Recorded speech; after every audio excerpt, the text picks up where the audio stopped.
कि औकात के बात मत कर जवन कोशिश करत हई उ जारी ह। कि औकात के बात मत कर जवन कोशिश करत हई उ जारी ह। एक दिन जमाना खुद बोली तैयार हो जा राजभर अब तहार पारी ह। हमके राजभर जी के जोड़ी सोनू मरदा चाही हो। हमके राजभर जी के जोड़ी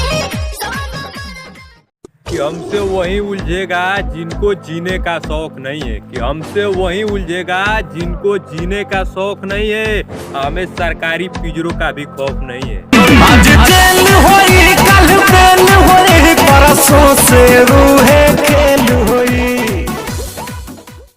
कि ज्यादा उड़त रे अब मारे के कहत रे तो तोर कुल गर्मी भुलवा दिहसन। कि ज्यादा उड़त रे अब मारे के कहत रे तो तोर कुल गर्मी भुलवा दिहसन। आई हमार फेसबुक के यूट्यूब के सपोर्टर भाई हो तोरी पिछवाड़वा में डंडा घुसा दियो। एक बात घुसा लेना अपने दिमाग के भीतर। एक बात घुसा लेना अपने दिमाग के भीतर। हम तुम्हें मारेंगे और जरूर मारेंगे चाहे जेल हो जाए मित्र। रोज रोज घटना घटी जवानी भोले जेले में कट